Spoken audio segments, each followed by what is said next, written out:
So I'll put a disclaimer here that, I think the pure founding journeys, there's nothing for anyone to learn, because there's no playbook in how founders meet and how do you pick good founders, right? So Absolutely. this is the storyline. Super chaotic. I know that everyone's story is unique, which is why it's interesting. Yeah, exactly. It's fantastic to know. So, given that disclaimer, I think we had an interesting affair, right? So, imagine two IIT Kanpur guys, Abhiraj, Varun, having seen, their early days, in college. Uh, Varun goes to the US, spends some time as an engineer in Qualcomm, joins BCG. Abhiraj, goes to MBA, also joins BCG. So both are in consulting, different countries.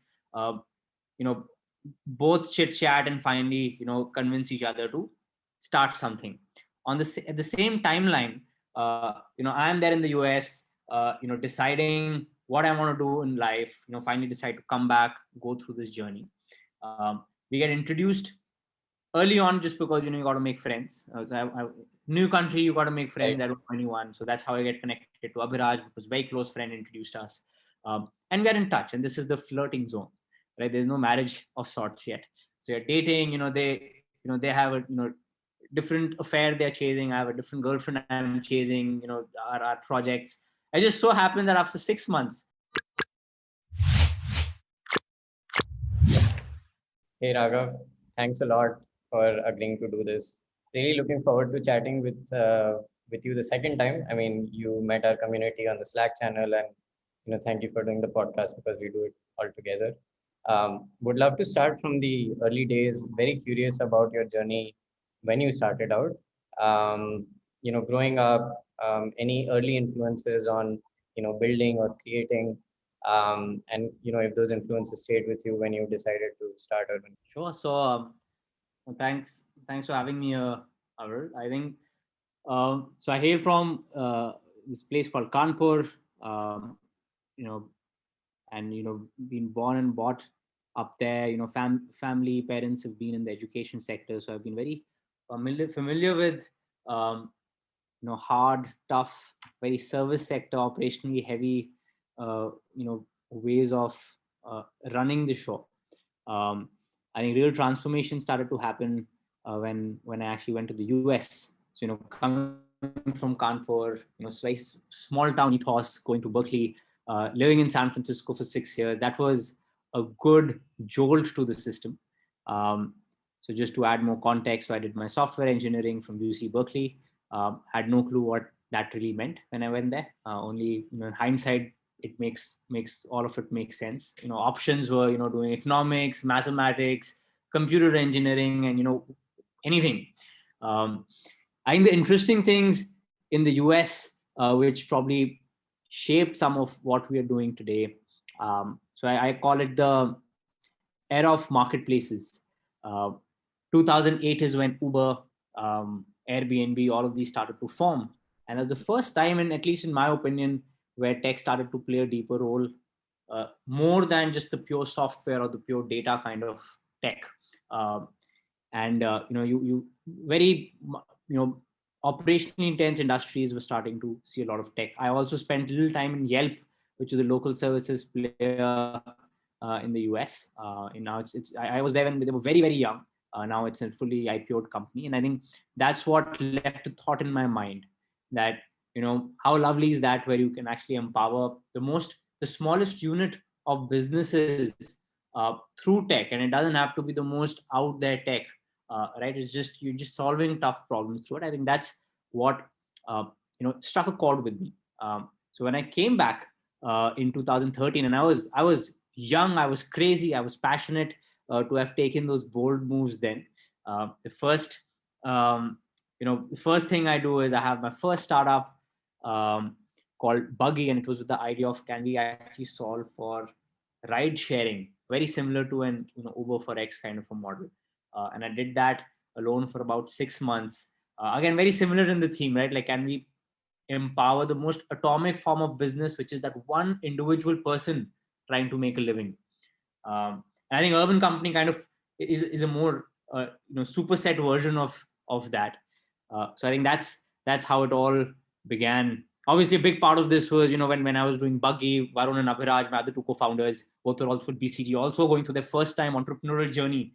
And it just so happened that the first 6 months of us trying our first venture, both sides were betting the other guy is not going to, we didn't believe in the other person, right? And, everyone was kind of trying to poach the other guy over. Um, and I think in 2014, probably around May or June is when we kind of catch up again over dinner. We kind of just were wrapping up our first venture and we said, why don't we just pool together and do something even more meaningful? And I think that's the inception of Urban Company. No, amazing. And would love to double click a bit on, what you mentioned, which was, an excellent summary. You worked in the Bay Area for a couple of years. What was the experience like? And it seemed very fast paced and exciting versus what India was, let's say 7, 8 years ago. Today, obviously, it's a very different ball game. But then, you're working in the Bay Area, big companies coming out. Facebook must have like grown to a scale where it was big, but not as big as it is today. Super amount of activity. You still decided to come back. What was your experience, and why did you decide to, pack your bags and come back to India? I don't have a comparison point, so I don't think I can make a comparative between the Indian and the US early education days. But um, it is a very nice niche ecosystem, right, where everything around you, all forms of business, be it the local shops around you, be it the most mundane ways of doing and going about simple life, everything has a large amount of tech just like injected into it, right? So it is a nice bubble. I think some of the interesting things which probably happened subconsciously as part of that, and Berkeley were just fundamentally how we think. So I think me as a person and how I think, I would trace it largely back to my subconscious shaping there. I think a lot of mental models got developed um, in the early days. I learned philosophy in college. I think that shapes a lot of how I do things, which is very weird, right? Philosophy 2 classes, nothing to do with my major. Those are the most cherished classes for me. I think those are a little bit of the early days shaping, which kind of mattered today itself. Why I came back is an interesting one. I think a part of wanting to do amazing things in life, I started to question those very early. And what I realized was, all things are really good here, but maybe they're a little too good. The rest of the world outside this 7x7 mile is not as fancy. And when I kind of look back at what 17, 18 odd years in India, I could just feel so much more passion for a lot of broken problems, which were probably better solved in an ecosystem like America. That's what made me question, what am I doing in life? Okay, great. Like if I want to create a lot of impact, where do I want to create impact? And I remember writing this good 2-pager email to my parents when I made up my mind that I want to move. Because parents are the most important factor, the emotional support structure you want to get on your side. And the thesis went like this, where I kind of broke down, am I working for money? No, money will follow unless you are unless you're really, really struggling. If you've had a good education, probably things will turn out well. So money can't be the first protocol.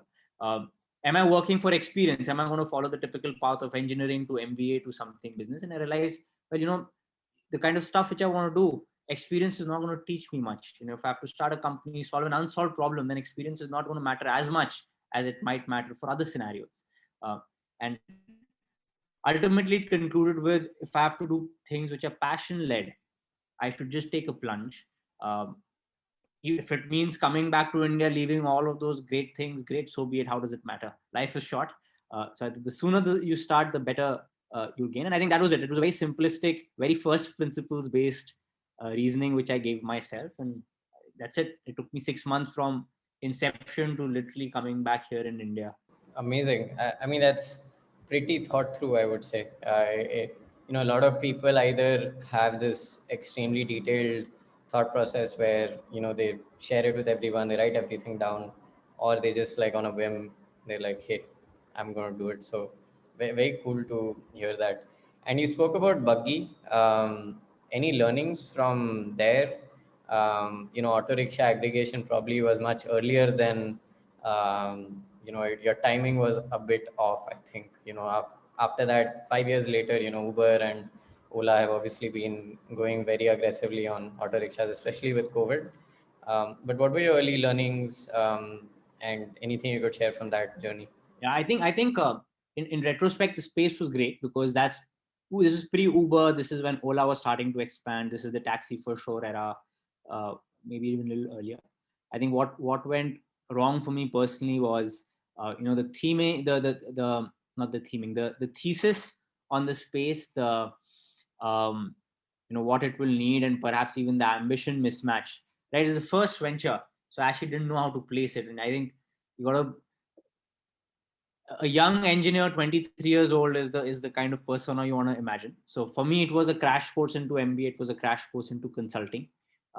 It really actually taught me how to think of the problem first, and the interest. And I think I went through some interesting journeys, so let me just maybe highlight one or two key parts here. When I was in the US, the one single advice I got from my dad, which was very important: don't just come back. You're going to come back and you're just going to waste your time and you're going to feel very bad about it. Have the project you want to do, start off on it. It's going to ground you. So I did that. The trouble is, I created this fancy app in the 6 months to my coming back, um, right? And then that was the era where mobile phones were also kind of rising. So on a single page, you could see the map. Map was a novelty back then.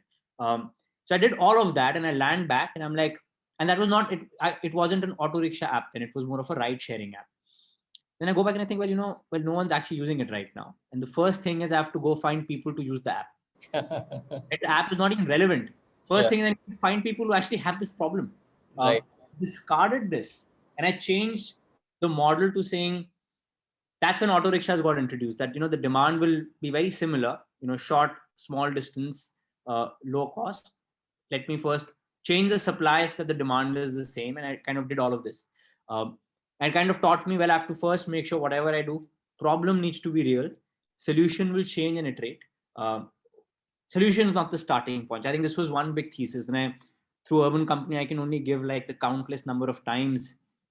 The biggest advice to any team member is figure out the problem, don't obsess about the solution will happen, right? Just Yeah. like these principles is a culture pillar in Urban Company. And the second interesting thing which I learned, and especially true for any first time entrepreneur, is teams are super important. I thought I'm going to do it all. Hiring is going to be easy. If you have an idea, you're going to create the next $1 billion company. It doesn't work like that, right? The first problem in any young company is actually building a team. And me doing things alone was just super tough. It is very draining. It is very emotionally challenging. I mean, leave the effort. It's a tough nut to crack, right? And I think um, having co-founders, then building a team and learning some of those are perhaps the most leveraged things. And when you kind of go through the company building, there's a reason why people say why teams are just so much more important than a lot of other factors. And I learned that like the hard way in the first shot itself. No, it's amazing. I think that classic mistake of building an amazing solution for a problem that does not exist.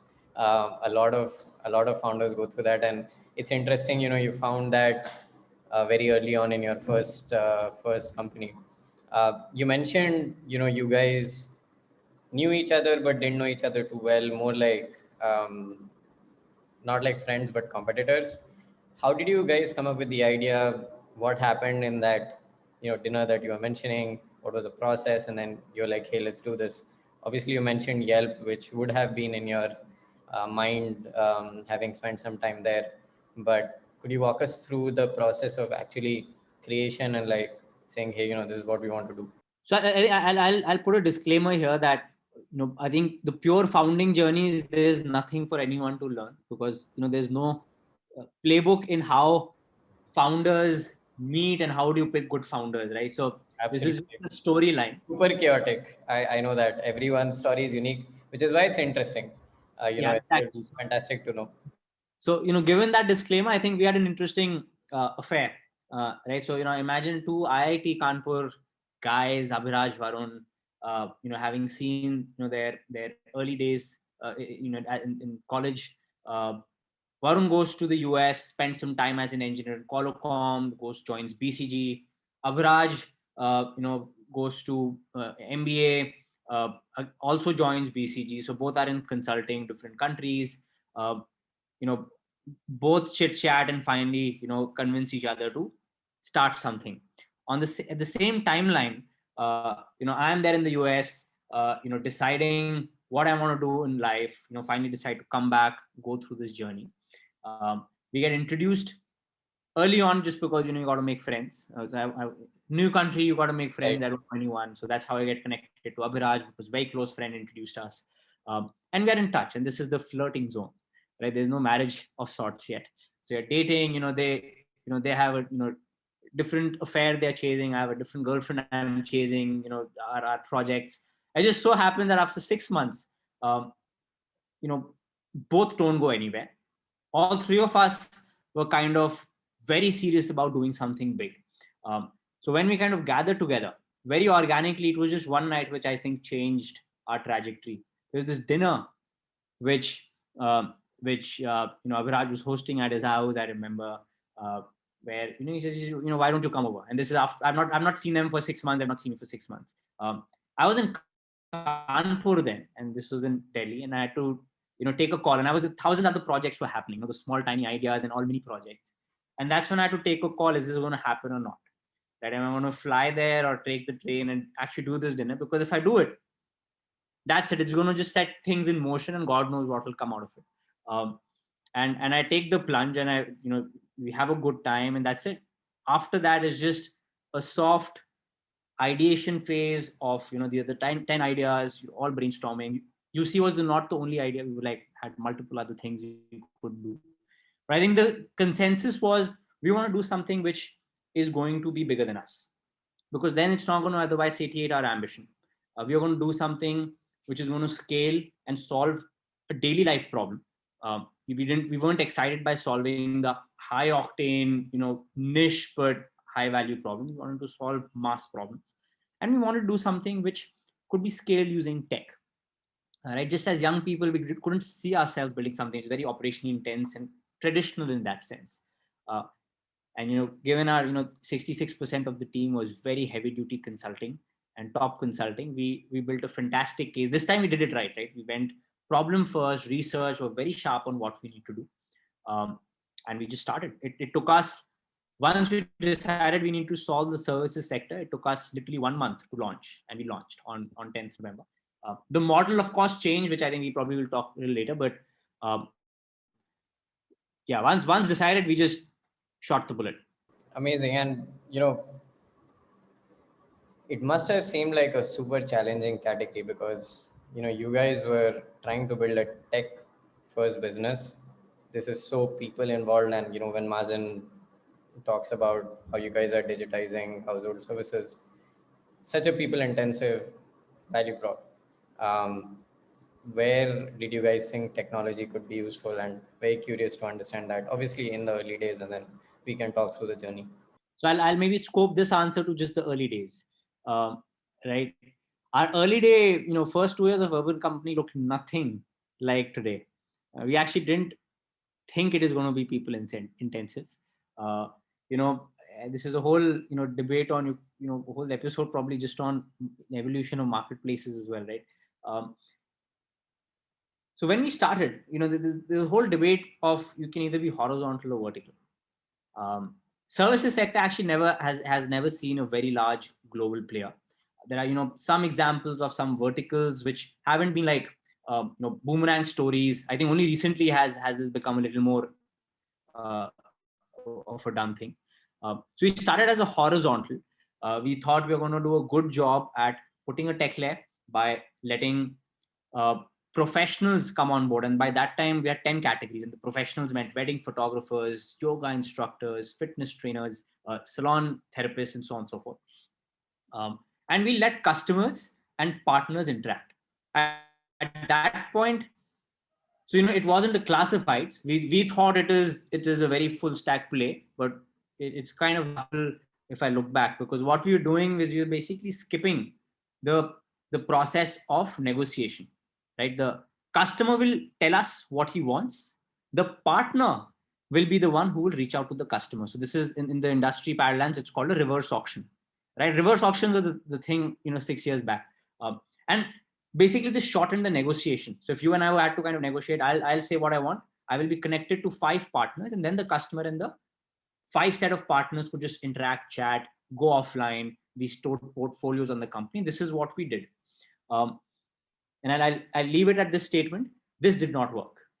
Right. So our first version actually did not work. It actually scaled really well for 2 years. But we, the third year, you will see no mention of this reverse auction days of urban company. Great segue to dive into our topic for this episode, which is digitizing household services, and wanted to focus on the people and the culture because it's such a people-intensive business. But want to take a step back before we kind of move on from those early days. To put this into context for our listeners, when you started, there were more than 60 startups building for at-home services, right? It was a crowded space, and they were catering to a whole range of services. I believe some from as few as 6, you guys were doing 10, others were doing 6,000 different services. They were like big classified kind of listings. So can you tell us, like, what did you guys really do differently? Fundamentally, how did you think about the problem? We talk so much about focusing on the problem. How did you guys think about it differently? It's been an evolution journey, right? And I think the real insight started to roll into us probably like 6 months to a year into the company building. I think what everyone understands well is that the service sector from a consumer angle is a very broken problem statement. And largely you will see themes on the consumer side around 2 angles. One is, there is no quality benchmark, right? So there is no definition of what is a yoga request. Like, how do you do yoga? There is no definition to that, right?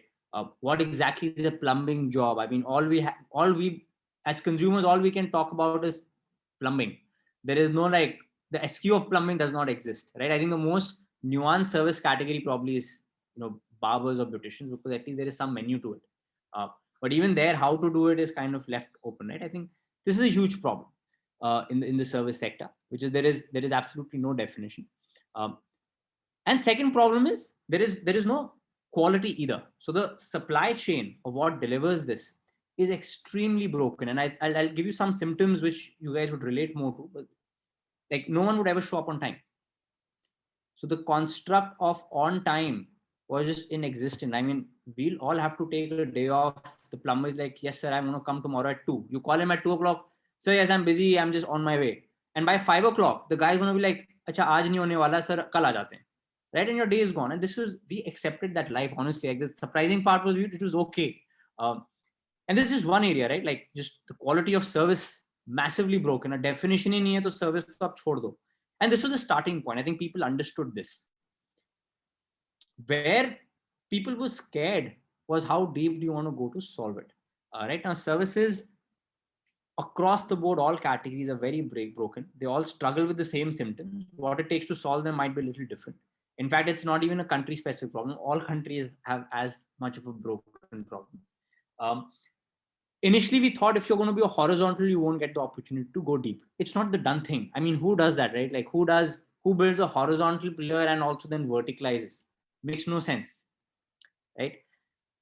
What changed for us is after 6 months, what became real is that there is actually no quality. So you can't build a horizontal lead gen player, horizontal marketplace if your underlying, selection, or your underlying, in this case, the partners or the service you're selling has broken quality benchmark, right? You can only sell when you have something worthy to sell. But if quality is broken, it means you have to go deep. What changed for us is this realization and the rolling up our sleeves and saying, okay, let's actually try to go deeper. And I think we kick-started this through 2-3 very defining steps. And after that, it kind of gets fuzzy, right? I think one thing was customer said, we actually don't care about 4 people you're connecting us to. Why don't you just give us the one plumber or the one beautician or the one electrician, right? To do this, it meant we had to fundamentally own the construct of the promise of time, right? What we realized when we started doing this, we also realized that the quality, professionals' quality is really broken. And we used to work with aggregators and so on and so forth. It was just super hard to control, right? And if you had to do something more, if you had to do a little training, if you had to tell partners how to do it better, it meant we had to control the partner fleet, right? It was the first time we questioned, why do we need aggregators? Why can't we directly work with individuals? And you have to kind of imagine a time where none of these professionals had ever worked as a freelancer, let alone a digital economy.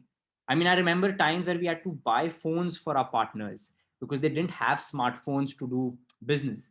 But this is what kickstarted the chain of us starting to make our services full stack, our offerings full stack, right? And I think we got this learning very early. And I think by year 3, we decided to close 50% of our revenues, which was coming from the horizontal lead gen playbook we had. And we said, that has no future because it's an arbitrage play. You're basically connecting two people, not going deeper to solve things. What is the role of a platform? It didn't make sense to us. And we just overnight decided we're going to close that. We're going to just invest in going deeper. And I think that fundamentally, that's probably like year 2, year 3, fundamentally shaped the trajectory of what we built. Those were the initial reasons why. No, and it's really, by going deeper, you really solve this problem in a way that nobody did. You set up training programs, I believe, and actually it started with plumbing, I believe. So can you tell us a bit more about that? How did you create a process around it? I mean, you're talking about people who don't always even have smartphones. There's no kind of formal training process. How did you even approach the topic? How did you put a process into place? Yeah, I think the core input or the theme inside our company has always been centered around value creation and differentiation. I think that just kept us really true to solving problems versus getting growth. So growth for us is a lagging metric of success, right? The primary metric for us is NPS, or customer experience, or partner experience, and that allowed us to actually keep going deeper into solving the problem and creating value. That got us growth, which worked well. If I kind of look at the service sector right now and kind of break it down into different areas, I think what we've had to do over the years is, first of all, redefine the retail experience. We had to structure categories. We've had to create categories, redefine them, all facets of it. How do you break a category down? How does pricing work on it? What exactly is the selection for a category? Right. And this has been a huge theme which we've had to pull through. Right. The second part is redefining the service stack. Like, how do you actually deliver on this, what we've created, the retail, the selling part? And I think that breaks into a good few core levers, right? It starts with training partners. I don't know if people know this, but we actually, in every city category we operate, we have trainers, and we train partners before they join. In fact, some categories, they've already gone through 2 months of training before they actually go live. And these are trained, like, these professionals have probably already worked somewhere, right? So they have to be retrained. They have to be taught better ways. We also have to assess if they're good enough to go to the platform. So this is one huge lever. Second huge lever is the products and the inventory which get used in the service. So in the service sector, products are an ancillary, right? The cosmetics, the spare parts, the tools, they're a small but an important part of the job. And we realized that customers had a bad time because pricing was not standardized and so on and so forth. So we actually created a mini product e-commerce inside our company, which powers all our 40,000 professionals to buy products from there, be it beauty, be it spare part, be it homes, even paint procurement and stuff, to actually standardize the stack. And we do a lot of innovation there. And the third, I think, big investment has been on job. So all of this is, pre-job, right? Like when the partners joined or buying things so that they're ready, right? Because I think the interesting thing about services versus product is product. There is, can be produced in a factory. You can have machines to standardize the quality. How do you do that for humans, right? When 5 plumbers go to solve the same job, the hallmark of success would be if all 5 did the job the same way, diagnose the problem the same way, solve it the same way, right? And I think that requires standardization of the category, but that also requires good tracking and procedures to figure out what they're doing. And we use a lot of tech to streamline the on-job experience itself, right? From the smallest things, I think customers don't even get to see half of the things, but that's how we make sure, partners are doing the right safety checks, they're diagnosing the problems well. I mean, when your AC, just as an example, when your AC professional comes to your house, after the safety checks of image processing, his mask and stuff, we will make sure he's checked your AC's gas meter reading before he actually attempts to change things. And that's our way to know, is he doing the right thing or wrong thing? All right, we'll get him to capture photos of the breakages, and we use a lot of ML data to figure out, is that really what he meant, or is he just fleecing you and stuff like that. So I think that's been the evolution.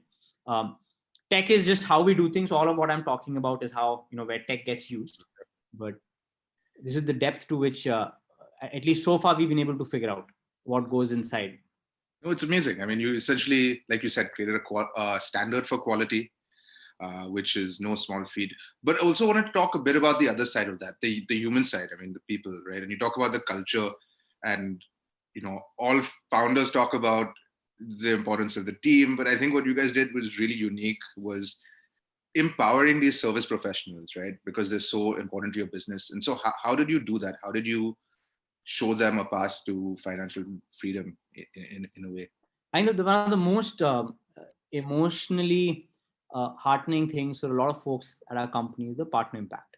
I think the delta is the people who typically would earn 15,000, 20,000 rupees offline, and I think when we went deep into solving all of this, we realized that because consumers have a certain problem, but the supply chain, which is basically this partner, who's ultimately the person delivering the job, right? So everything else, aggregators, as training, everything else is basically empowering, right? We realized this person is a central unit of existence for a services economy. I think that was the starting point. So all what we solve is basically empowering this one single individual. I think the impact which you see is pretty interesting, right? And this is the result of all the empowerment. You see these partners typically who will be 15 to 20,000 rupees in the offline market actually earn at least 2x, 30 to 50,000 on average. I mean, there are stories of partners earning upwards of lakh income a month, which is extremely significant. I mean that's the salary of probably like a top engineering student in the country, right? More or less. Life, so I think life. so I think that's been a very empowering story, and I think in fact it's fairly embedded in our company. And I'll give a very interesting point. Customer obsession is a very well talked about employee culture value, right? It's a very Amazonian value. We actually balance that. So we have two culture pillars in this regard. We have customer obsession, but we also have win-win, because for us it's extremely important that we're creating extra value, but for both sides, for partner ecosystem as well as the consumer ecosystem. Because I mean, the partner, if you're not going to add value, then they're not going to stick to the platform. As simple as that, right? Both, as a marketplace, there are always two equations. Both need value creation, otherwise one is going to go off. So we've just ingrained that in our culture now.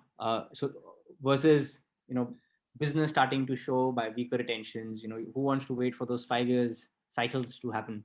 No, absolutely. And I think you guys have done some really creative things.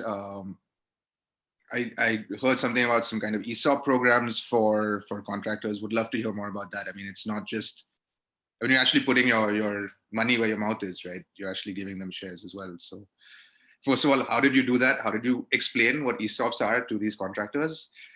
And secondly, like, how did everyone else react? Your other investors, was it easy to sell it to them as well? So ESOPs are for employees. So our employees would be about 1,300 folks. Large part of them would probably have ESOPs, and that's been a different story altogether. I think India's working population is not very used to equity. I think slowly now it's starting to become a reality. I think for partners, the main I mean, they're not employees for us, right? They're business partners. And we'll empower them, and our job is to make sure they actually make higher earnings from where they start in the offline market. I mean, as simple as that. So I think that's been the journey. I think on ESOPs, though, some interesting things have happened from an employee base at least.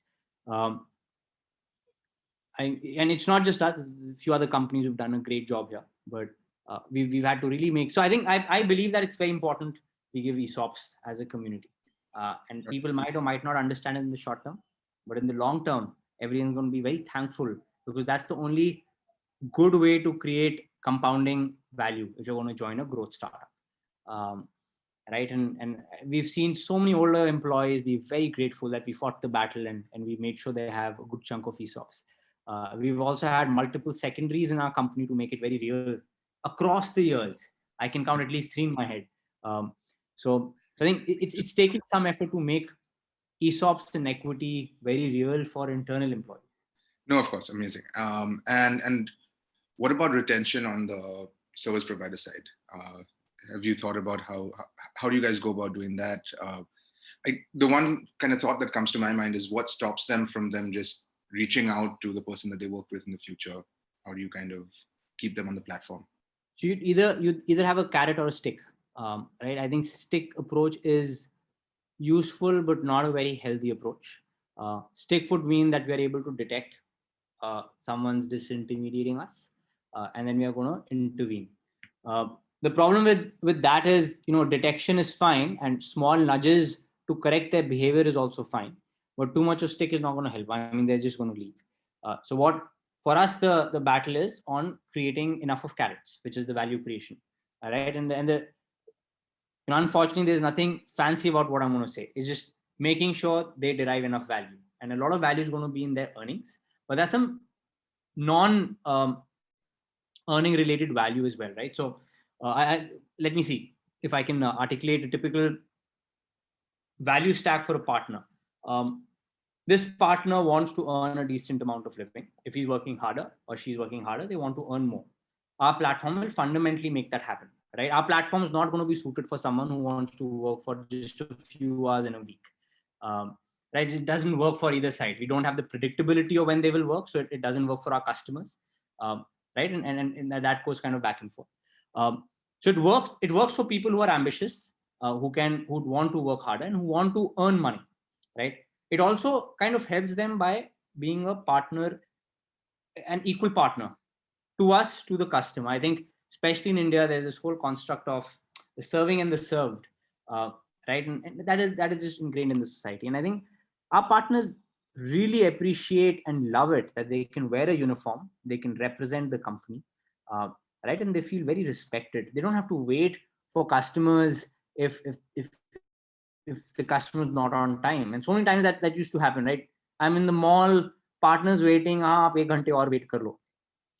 Like over here, they don't have to be left at the mercy of customers. It's a win-win. And I mean, there are also tons of financial enablers which get opened up for them, right? Their loans, insurances, because they don't have a digital footprint in their otherwise offline world. None of these apply to them, right? We are able to kind of create that ecosystem for these gig economy workers to have a very, very healthy and fair livelihood as well. This works for customer because they also avail certain benefits like guarantees, right? A customer will not go off the platform even with the same profession, because they know that the pricing is going to be guaranteed by urban company. They know that timing is going to be guaranteed. They know the warranty is going to apply. So this is when it works. I'll tell you when it doesn't work. When there's a value chain disturbance on either side. So when partners are not earning enough, very easy for them to say, hey, mere ko bahar se le lo, I'm not going to pay the customer. Or if you're not kind of providing those guarantees to the customer is going to not care. If a partner says, I want to go offline, customer is going to be like, okay, fine. Aap mere ko card chhod do. So this is the balance. And we've seen fair bit. So I don't think it happens. It's a very small part wherever it happens, but every category has gone through a journey where when they had weak product market fit, we would hear a lot more of this as stories, even anecdotally. And categories with strong PMF, very hard to hear, some of these stories, and we detect, and then a little bit of stick and nudging kind of works well. No, makes sense. And speaking of PMF and the impact of this huge thing that has happened to all of us, which is, COVID and the pandemic. In the beginning, it would have probably seemed like the business is done, right? Because everything was locked down. People didn't want to meet strangers, which was the premise, right? And you come home and do it. How was that journey from going like probably to zero? I mean, I don't know, what happened to you guys, but love to learn from there. And then, you guys have bounced back to a level which is multiples of what you were pre-pandemic, and you also became a unicorn in the process. So can you walk us through that journey? And I think PMF has become even stronger. Like you were saying, it's a process of evolution, and now people are so comfortable having someone come and cut their hair at home versus earlier when you would go to a salon.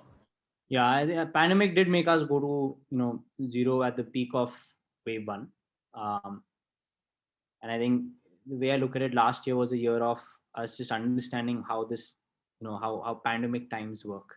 I think some of the early worries were, first was everyone having to shift remote, and I think probably the first few companies, before the lockdowns were announced, we just went remote. It took us just a weekend for everyone to work from home, and boy, that was stressful. It was fun, but it was very stressful. Right. I think the second biggest worry was our partners.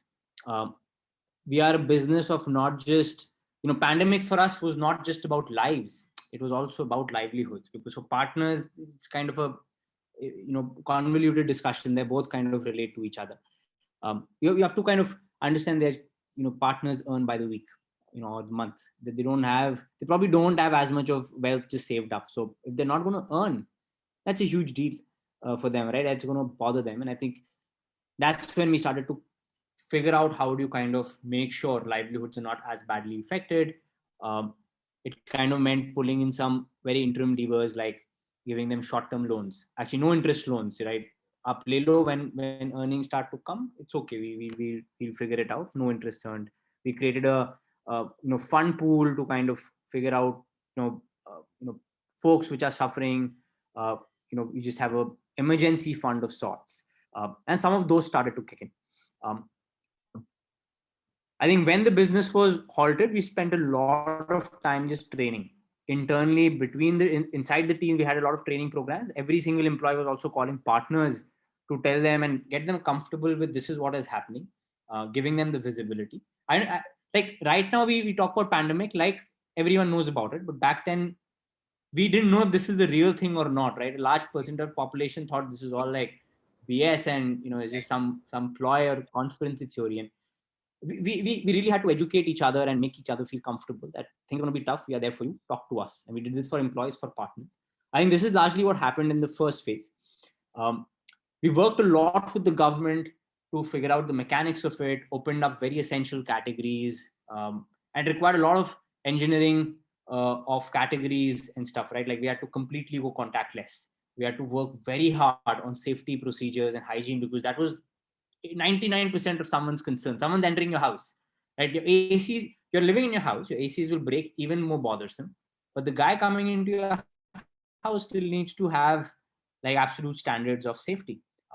And pandemic hit us at summer, so we had to figure some of those out. And a lot of last year went into reshaping and re-evolving ourselves. That training went completely digital. We figured out newer ways to establish the industry standard of safety protocols.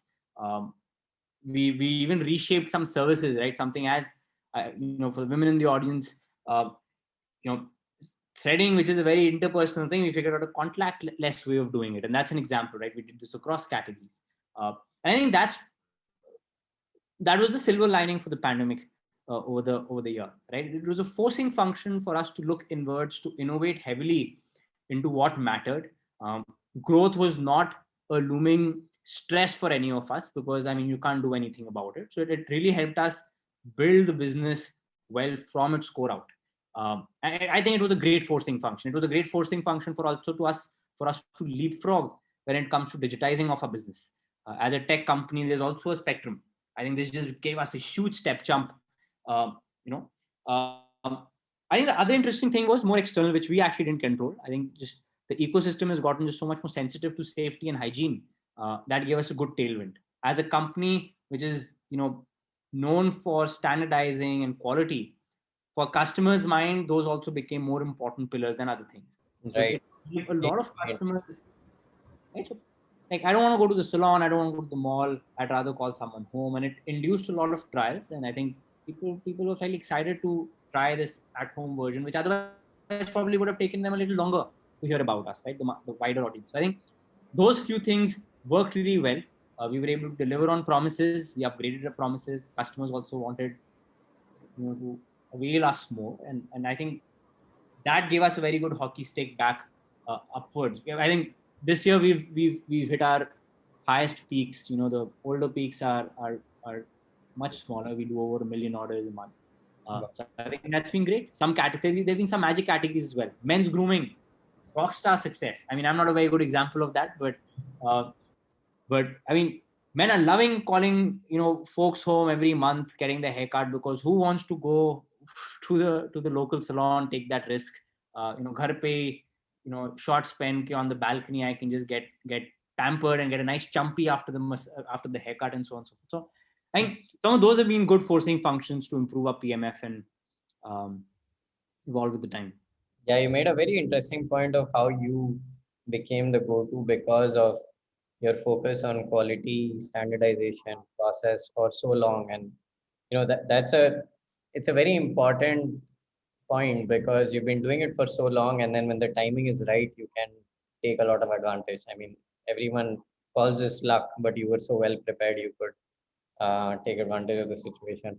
No, thank you for walking us through the journey. We'll conclude with the unfiltered question. So what's one piece of unfiltered feedback you've received in your journey that really changed the way you looked at things? And we like brutal, honest. If you could share something like that. Let's see. I think I keep sharing a lot of the company build out quite often. So let me share something which probably is not very well known. So personally for me, I saw one huge evolution jump where I remember I stopped coding. So with 3 founders, I spent a lot of time with product tech, and first set of engineering was done by me. So what happened was, um, I stopped coding. There was team, so I found you get forced into a lot of managerial stuff, hiring and admin, and more thesis building and stuff. And one fine day, I remember this. An old time engineer comes to me, and I think he was leaving, and he said, "Raghav, you got to choose the kind of leader you want to be. Do you want to be a founder or a CTO who's who's the high level Gandalf, shows the vision, and then that's it, or do you want to be the hands-on young, chirpy founder?"